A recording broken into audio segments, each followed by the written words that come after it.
Βέβαια, ο κ. Χρήστου είναι ο άνθρωπος ο οποίος σε πανεπιστημιακό επίπεδο πρώτος έδωσε διδακτορική εργασία στη δική του, τον κ. Γεωργακόπουλο, με θέμα Εμμανουήλ Ρέπολη, και ο οποίος με ενεθάρρυνε στο να προχωρήσουμε την έκδοση αυτή, διότι δεν είναι καθόλου εύκολο να συνθέσει με ακρίβεια να συνθέσει σε ένα βιβλίο τέτοιο χωρίς να απομακρυνθείς από την ιστορία. Δεν είναι το ιστορία, είναι η ιστορία. Κύριε καθηγητά, ευχαριστώντας σας πάρα πολύ. Έχετε τον λόγο τώρα, συγγνώμη για να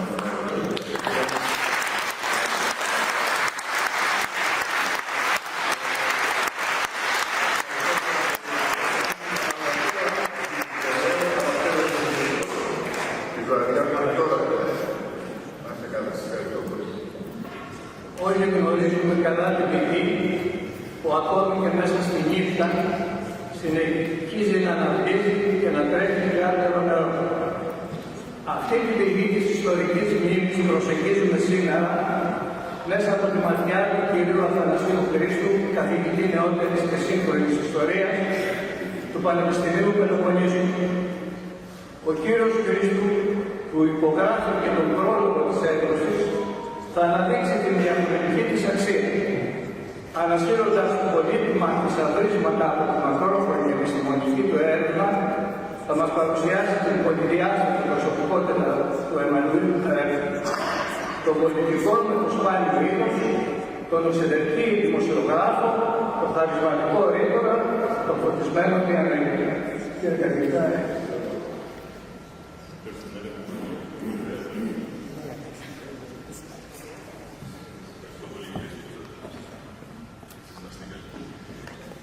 είναι γεγονός ότι σήμερα εδώ σε αυτό το ιερό τέλος, σε αυτό το ιερό χώρο της Παλαιάς Βουλής, όπου ακούστηκε πραγματικά η αισθαντική και στεντόρια φωνή του σπουδαίου τέκνου κλαδιτρίου του Εμμανουήλ Ρέπολη, μας δίνεται η ευκαιρία πραγματικά να αποκτήσουμε φόρο τιμής, αλλά ταυτόχρονα και παρακαταθήκη και ελπίδας, διότι ο Εμμανουήλ Ρέπολη ήταν αυτό το οποίο υπόθηκε από πολλούς, από το εμπνευστή, από τον κύριο Δημήτρη Γαμιζή, η κυρία Λέτα Στράνη, ο κ. Μιζώτη, η κυρία Δήμητρα Αντένου Φωσίλη και όλοι εσάς που είστε πραγματικά σήμερα εδώ, προκειμένου αυτό το πανόραμα της διαδρομής, αυτό το σπουδαίο ευπατρίδι του Εμμανουήλ Ρέπολη να γίνει κατανοητό μέσα στα συμφραζόμενα της εποχής του, διότι πραγματικά σήμερα θέλουμε να τιμήσουμε την προσωπικότητα αγγίζοντας, ακουμπώντας ακριβώς αυτό το ιωβιλέο των 102 χρόνων από τη θανή του, σαν σήμερα δηλαδή, από 2 χρόνια, 13 Μαΐου 1924, μας δίνεται η δυνατότητα να δούμε το ξεκίνημα αυτού του σπουδαίου πατρίδι από το Κρανίδι, όταν 163 χρόνια, το 1863 γεννήθηκε, και αυτός ο άνθρωπος ουσιαστικά αφανής και γεννήθη, αγωνιζόμενος πραγματικά εξελίχθηκε και ουσιαστικά καταξιωμένος απέθανε, όπως ένας από τους σπουδαίους πολιτικούς του έτσι μέντορες και από τους ανθρώπους, τους πολιτικούς του συντρόφους, ο Ανδρέας Μιχαηλακόπουλος θέλησε ουσιαστικά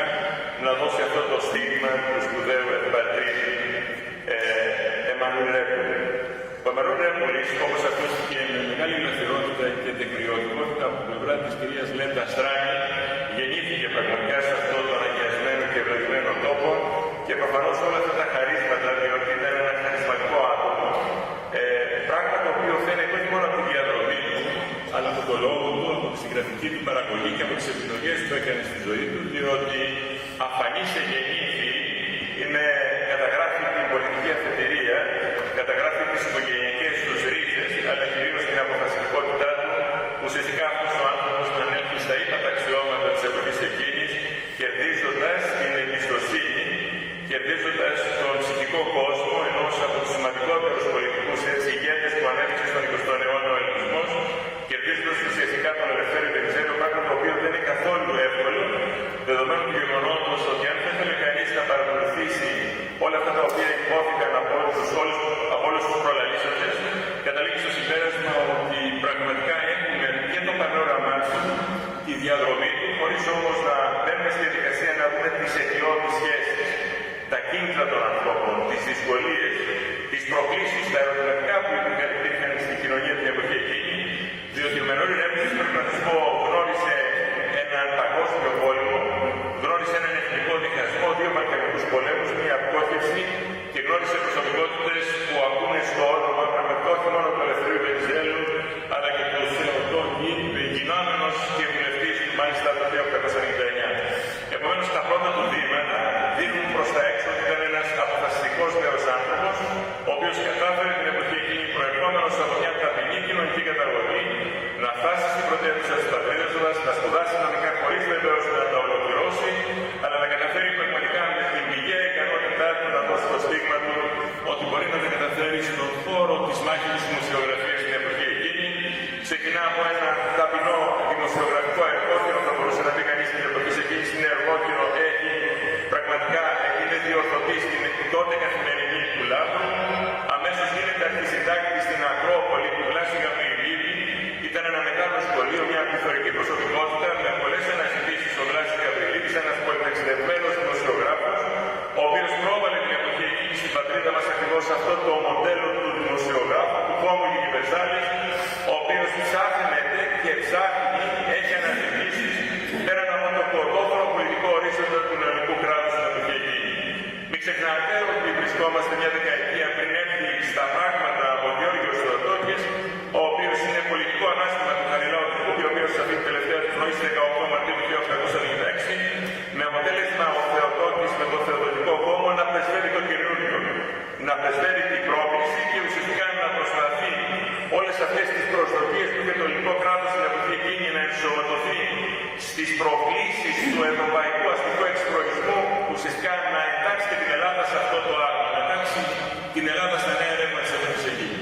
Επομένως, ύστερα από μια δεκαετία στο μάτι των εταιρείες της δημοσιογραφίας δεν ήταν καθόλου εύκολη, διότι δεν δοκιμαζόταν μόνο το ήθος ή η δημοσιογραφική πένα, ουσιαστικά κρινόταν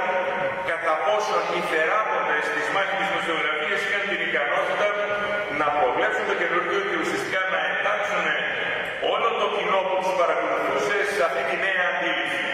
Βεβαίως δεν πρέπει κανείς να ξεχνά ότι σε αυτό το ίδιο χρονικό ανάπτυμα έχουμε τον Ελληνικό πόλεμο του 1897, τη Μεγάλη Ματέωση,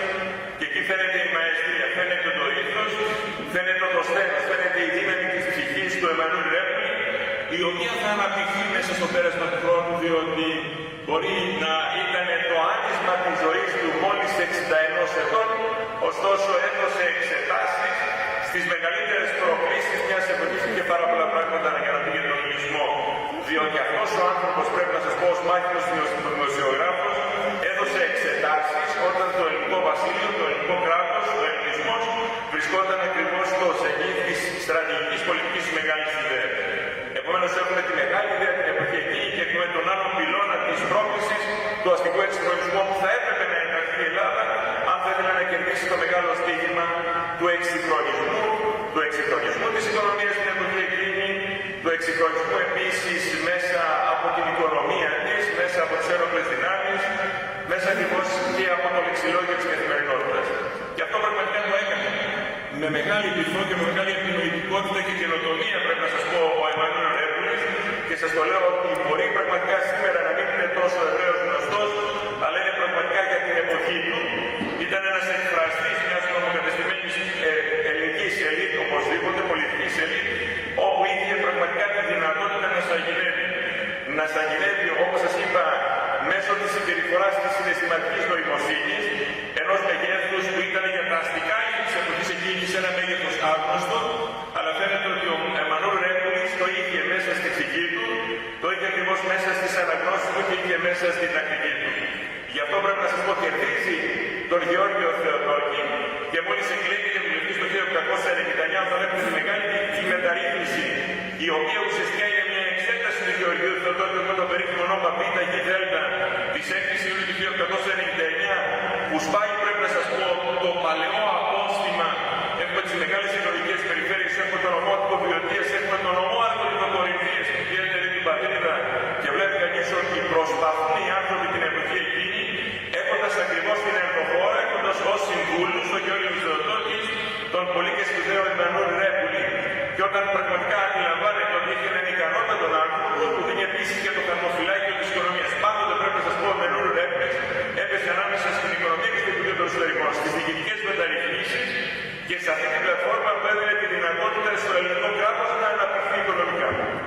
θα δείτε ότι όταν έχουμε την ανόρθωση και όταν έχουμε τον Ελευθέριο Βενιζέλο, πάλι καταφέρει να κερδίσει τον Ελευθέριο Βενιζέλο αμέσως μετά, πρέπει να σας πω, τον Γεώργιο Θεοτόκη, προσφέροντάς του την τεχνογνωσία, προσφέροντάς του την ικανότητα, προσφέροντάς του αυτό που έλεγε ο ελληνικός λαός την μαλαγανιά, δηλαδή είχε τη δυνατότητα να λανσάρει αυτό το καινούργιο πολιτικό προϊόν και είναι λυπηρό που έφυγε ο βουλευτής του, αλλά υπάρχει καμία πορεία που θα τα παρακολουθήσει. Νομίζω ότι καταγράφονται και μαγνητοσκοπούνται τα δρόμενα εδώ της εκδήλωσής μας. Με αποτέλεσμα αυτό ήταν ο Ρέπουλης. Ήταν ένας εξυγχρονιστής, ένας άνθρωπος ο οποίος έβλεπε πάρα πολύ μακριά και είχε επίσης αυτό το εργαλείο να προσεγγίσει τις κορυφαίες πολιτικές προσωπικότητες της εποχής εκείνης και να τις πείσει. Να τις πείσει με την τεχνογνωσία του, με το ήθος του, με την ενιστεροβουλία του, με αυτή τη μεγάλη πολυπραγμοσύνη και αυτό το δυσθεώρητο πολιτικό ανάστημα το οποίο διέθετε. Και αυτό ήταν πραγματικά ανταποκρινόμενο σε αυτή την ελληνική πρόσκληση του σεβαστού γιατρού και πρώην δημοτικού πρώτου πολίτη της Ερμηνεωνίδας, του κ. Δημήτρη Καμιζή, ανταποκρίθηκα με θέρμη. Όχι μόνο στο να γράψω από τον πρόλογο σε αυτό το σπουδαίο απόκτημα το οποίο κοσμιαιστικά, αλλά θέλω να πιστεύω περισσότερο ιστορικά και οι περισσότεροι από εμάς έχουμε όχι μόνο στα χέρια μας, αλλά κυρίως στην καρδιά μας και στη διάθεσή μας να το μελετήσουμε, θα δούμε ότι ο Μανουήλ Ρέπουλης ήρθε πραγματικά να δώσει το καινούργιο στην Ελλάδα. Ήταν ο άνθρωπος ο οποίος υπηρέτησε με συνειδησία το όραμα της Μεγάλης Ελλάδας, υπόθηκε πριν από λίγο από τον γιατρό, έχουμε δηλαδή την Ελλάδα των δύο υπήρων και των 5 θαλασσών, αλλά ταυτόχρονα έχουμε την Ελλάδα η οποία πιστεύει στο εξυγχρονιστικό όραμα. Στο εξυγχρονιστικό όραμα όπως αυτό εξηγείται από την Ευρώπη της εποχής εκείνης. Γι' αυτό παρά το γεγονός ότι δεν μιλάει πολλές ευρωπαϊκές γλώσσες, είναι ο άνθρωπος ο οποίος μιλάει αυτά τα θρυλικά ελληνικά, όπως έλεγαν οι δημοσιογράφοι της εποχής εκείνης του Ολυμπιακού Παρθένου. Επομένως έχουμε έναν Ρέπουλη, ο οποίος γίνεται βουλευτής, από την κάνει στην επόμενη εκλογική αναμέτρηση του 1903, όμως που αναθέτει ο Γεώργιος Θεοτόκης στην εποχή εκείνη τον φόβο των επισυλλογών του Γενικού Γραμματέα του Υπουργείου των Οικονομικών, διότι ήθελε έναν άνθρωπο ο οποίος είχε ετοιμότητα και ταυτόχρονα τη δυνατότητα να διαχειριστεί αυτή την οικονομική καθημερινότητα του ελληνικού κράτους, που γυρίζει εν παρόδο, πέρα από το ότι έχουμε τη μεγάλη πτώχευση της 1ης 13 Δεκεμβρίου του 1892, έχουμε και τον αντιθέτω Ελληνικό Πόλεμο, που εκεί γίνεται με αυτόν, έχουμε την επιβολή του πρώτου διεθνούς οικονομικού ελέγχου του 1898 και ο Εμμανουήλ Ρέπουλης είναι κάτι το οποίο περνάει βεβαίως μέσα από το βιβλίο, αλλά περνάει στα ψηλά και θα πρέπει οπωσδήποτε ένα έμπειρο μάτι να το διακρίνει. Τι κάνει? Ο Εμμανουήλ Ρέπουλης είναι εκείνος ο οποίος μετά το 1903-1904, όταν είναι γενικός γραμματέας του Υπουργείου των Οικονομικών, καταφέρνει, κυρίες και κύριοι, το ακατόρθωτο. Και ποιο είναι το ακατόρθωτο? Ότι το ελληνικό κράτος για πρώτη φορά πληρώνει όλα τα τεχοχρολήσια προς τους 6 μεγάλους δανειστές ευρωπαίους, ευρωπαϊκούς τραπεζιτικούς οίκους, όπως είναι ο τραπεζιτικός οίκος Κάμπρο, που μας δάνεισε και τώρα τελευταία στην κρίση του 2009, και ταυτόχρονα μένει ένα μικρό καταπίστευμα στο ελληνικό κράτος, με αποτέλεσμα 1903-1904 και 1911 για πρώτη φορά πρέπει να σας πω το ελληνικό κράτος έχει έναν πλεονασματικό προϋπολογισμό. Δηλαδή από το 1830 που ιδρύεται το ελληνικό κράτος, μόλις το 1911, ύστερα από 8 δεκαετίες, έχουμε έναν πλεονασματικό προϋπολογισμό, όχι μόνο θεωρητικά αλλά πρακτικά. Και μιας και μας διάβασε, πρέπει να σας πω, ο γιατρός ο κ. Καμιζής, το πόθεν έσχες, το οποίο βεβαίως μας δίνει κάτι πάρα πολύ σημαντικό. Το πρώτο, ότι μας δίνει την κλίμακα, την οικονομική κλίμακα των οικονομικών μεγεθών της εποχής εκείνης. Δηλαδή δίνει σημασία στην υποσκευή, στα έργα τα οποία είχε και θέλει να τα κληρονομήσει. Δεν μιλάει, ξέρετε, σε άλλο οικονομικό επίπεδο, και επίσης πρέπει να σας πω, πέρα από το οποίο Εμμανουήλ Ρέπουλης έχει καταλάβει το πρόβλημα της υγείας, κυρίως γράφει τη διαθήκη του με αυτή τη σεμνοπρεπή γλώσσα της εποχής εκείνης στις 7 Σεπτεμβρίου του 1919, όταν είναι ταυτόχρονα, πρέπει να σας πω, υπουργός οικονομικών και αντιπρόεδρος της κυβέρνησης του Ελευθερίου Βενιζέλου. Για σκεφτείτε έναν σημερινό υπουργό να έχει αυτούς τους νευραλικούς, πρέπει να σας πω, υπουργικούς στόχους, να είναι εκπρόεδρος της κυβέρνησης και υπουργός οικονομικών, ο τσάρος της οικονομίας, και να γράφει μια τέτοια διαθήκη σε αυτή την διάταξη, σε αυτή την κλίμακα των οικονομικών μεγεθών και οικονομικών αξιών. Πράγμα το οποίο σημαίνει ότι ο άνθρωπος αυτός είχε πλήρη ενσυναίσθηση ότι θα έπρεπε να διαχειριστεί με αξιοπρέπεια,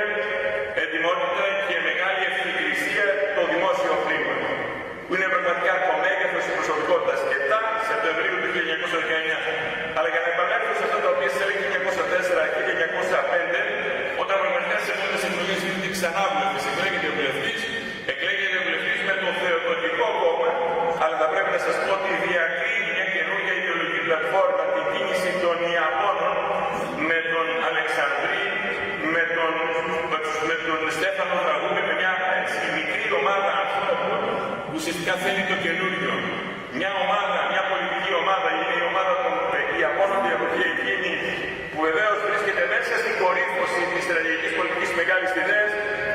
αναλάβει έναν άλλο ρόλο για την Ελλάδα.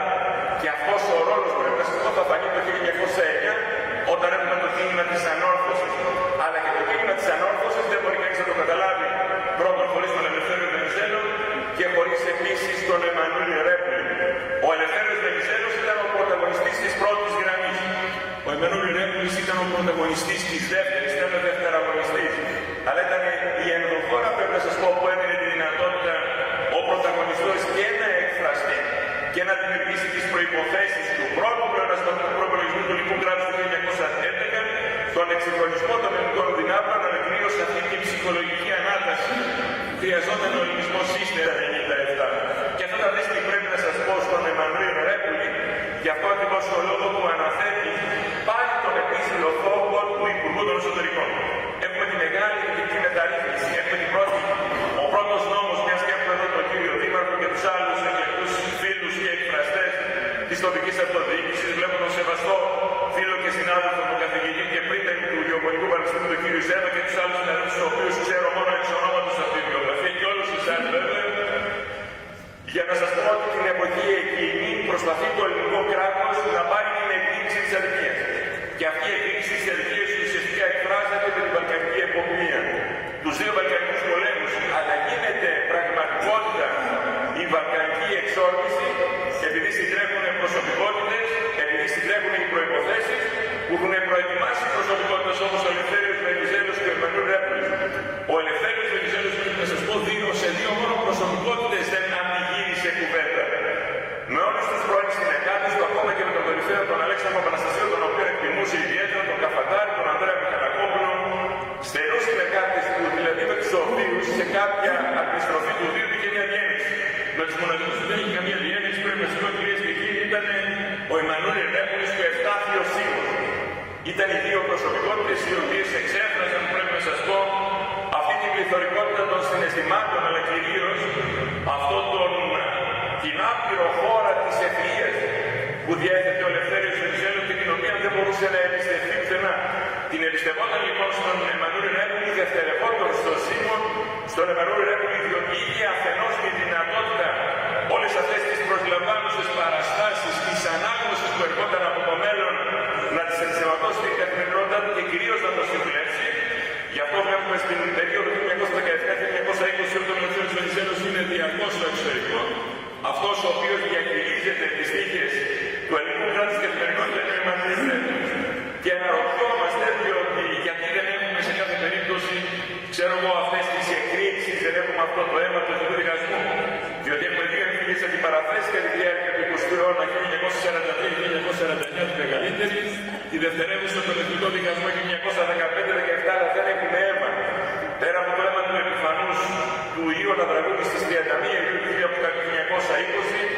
έχουμε τη διαχείριση, πρέπει να σας πω, μιας εμφυλιοπολεμικής σύραξης η οποία δεν έχει χαρακτηριστικά στρατοκρατικά. Και αυτό το οφείλουμε, πρέπει να σας πω, στην ευθυκρισία, στην αιθιοπάθεια και κυρίως στην ανθρωπιά που είχε ο Εμμανουήλ Ρέπουλης στην εποχή εκεί και την οποία βεβαίως κατηγορήθηκε στη συνέχεια, διότι δεν υπήρχε μέσα στο λεξιλόγιο, μέσα στην πολιτική κουλτούρα των Ελλήνων της εποχής εκείνης αυτός ο αόρος.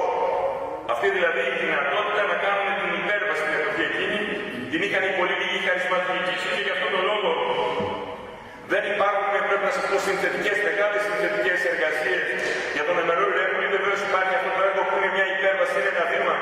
μετά από την πρώτη προσπάθεια που έκανε ο κ. Καμπιστής, στηριζόμενος στο πρώτο κείμενο της κυρίας Λενέτα Στράγκ το 2001. Οπωσδήποτε έχει τα ακροθέσια μιας πολιτικής κουλτούρας, έχει την εικόνα μιας εποχής, έχει τη δύναμη του πνεύματος, έχει την ετοιμότητα,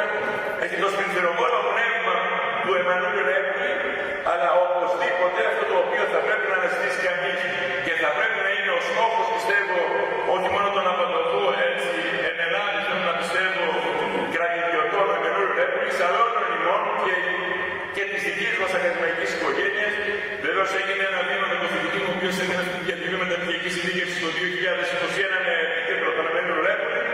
αλλά οπωσδήποτε είναι μια πρόκληση που έρχεται από το αύριο. Και είναι μια πρόκληση που προέρχεται από το αύριο, διότι και η επιστήμη της ιστορίας στο ευρύτερο πλαίσιο των ανθρωπιστικών επιστημών υπακούει ή θέλει να υπηρετήσει με αγάπη και αποτελεσματικό τρόπο αυτό που λέμε την ιστορία των νοοτροπιών. Την ιστορία των Αφανών, την ιστορία των δευτεραγωνιστών που ουσιαστικά κρατούν μέσα στην καρδιά τους και μέσα στον πνευματικό τους κόσμο αυτό το οποίο προστοκούν οι πολλοί. Και οπωσδήποτε την ιστορία, πρέπει να σας πω, τη γράφουν οι πολλοί. Τη γράφουν βεβαίως και εκείνοι οι οποίοι ανοίγουν την προοπτική στο αύριο, όπως ήταν ο Ελευθέριος Βενιζέλος και ο Εμμανουήλ Ρέπουλης, διότι αν θα θέλει κανείς να είναι δίκαιος με την ιστορία και διαβάσει στα βαθιά νερά της ιστορίας, θα δει ότι πίσω από τις πολλές πρωτοβουλίες του Ελευθερίου Βενιζέλου υπάρχει ένας Ρέπουλης. Υπάρχουν τα κρανίδια, όπως έλεγε ο Κώστας Αφάνητος, όπως έπαιρνε ο Πλάτων ο Ροδοκανάκης, οι οποίοι ήταν πιστοί του φίλοι, και έβλεπα πραγματικά σε έναν συγγερινό ότι είχε νόημα, ότι είχε αξία, ότι είχε αντοχή μέσα στην κονίσια της πολιτικής διαπάλης. Αυτός ο σπουδαίος συμπατριώτης σας, ο συμπατριώτης μας, και θα ήθελε κανείς σήμερα, όπως είναι ο ιατρός ο κ. Καβιστής, κανείς αισθάνεται στην παρουσίαση αυτού του έργου, σε αυτό το πολιτικό μνημόσυνο, ότι κάπου η ψυχούλα του Εμμανουήλ Ρέπουλη κάπου θα βρίσκεται, θα ήταν σήμερα εδώ σε αυτόν τον ιστορικό χώρο της Βουλής ο ίδιος. Πρέπει να σας πω, εκφώνησε μνημειώδους λόγους, οι οποίοι άφησαν εκπορική και οι οποίοι έφτιαξαν σε αυτό το όμορφο έργο, που πραγματικά είναι μια παρακαταθήκη και θα εμπνεύσει τους επόμενους. Πιστεύω ότι ο Εμμανουήλ Ρέπουλης ήταν μοναδικός μέσα στην ιστορία. Βεβαίως δεν θα ήθελα να μακρηγορήσω, αρκετός βλέπω και έχω απεριόριστο χρόνο και χώρο βεβαίως, αλλά δεν θα ήθελα να καταχρωστώ της ευγένειάς σας και της ανοχής σας για να σας πω ότι αυτό που όλοι μας σκεφτόμαστε στο πίσω μέρος του μυαλού μας, ότι όλοι σήμερα θα θέλαμε να είμαστε κρανιδιώτες στην καταγωγή, χάρη αυτού του σπουδαίου του εκλεκτού τέκνου της έτσι όμορφης αυτής της περιοχής του Κρανιδίου, αλλά για να σας πω ότι και μετά θάνατο είχε πολλές περιπέτειες. Βεβαίως κατάφερε ο γιατρός να βρει τον καλλιτέχνη, τον Κώστα Δημητριάδη, ο οποίος υπήρξε ένας σπουδαίος καλλιτέχνης, γλύπτης Έλληνας στο Παρίσι, που δεν ήρθε ποτέ στην Ελλάδα, μέσω της αγαπητής συναδέλφου της κυρίας Ζάκη. Είχε την περιπέτεια που πραγματικά το 1935 με τον Κάσπαρη και τον δημοτικό Άρχοντα κατάφερε να στήσουν την πρωτομήνη του, αλλά και να γίνουν το πρώτο μνημόσυνο μόλις το 1951 με την παρουσία του Σοφοκλή Βενιζέλου και μετά το 1999 να αποκαταστήσουν τη συνέχεια, να αποκαταστήσουν αυτό το νήμα απονομής, μάλλον αναγνώρισης της μνήμης, της μεταμνήμης που λέμε, της διαχείρισης της μνήμης ενός σπουδαίου πολιτικού άντρα, ενός μοναδικού δημοσιογράφου, ενός ανθρώπου ο οποίος αγάπησε την πατρίδα του όσο κανείς άλλος και κυρίως προσέφερε αυτά τα χαρίσματα που είχε, τα χαρίσματα όχι μόνο της δημοσιογραφίας, αλλά της ορθής πολιτικής κρίσης και μετριοπάθειας, να μπορεί να συνομιλεί με όλο το φάσμα των πολιτικών αρχών. Αυτό φάνηκε και αλίμνος το θάνατό του 13-14 Μαΐου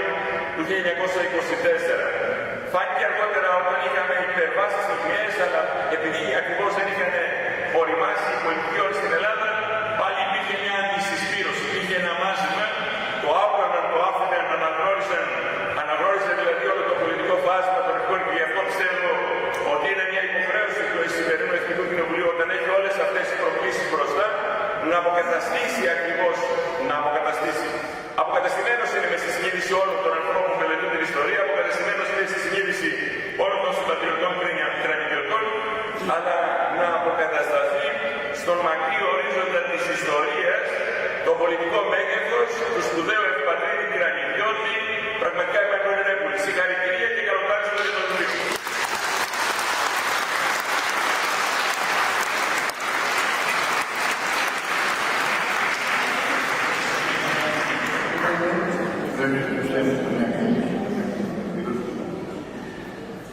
Να ευχαριστήσω ιδιαίτερα, κύριε Καθηγητά, να σας ευχαριστήσω ιδιαίτερα, διότι αισθάνθηκα εδώ που σας ακούσαμε όλοι μιλώντας στην Παλαιά Βουλή, ότι είχατε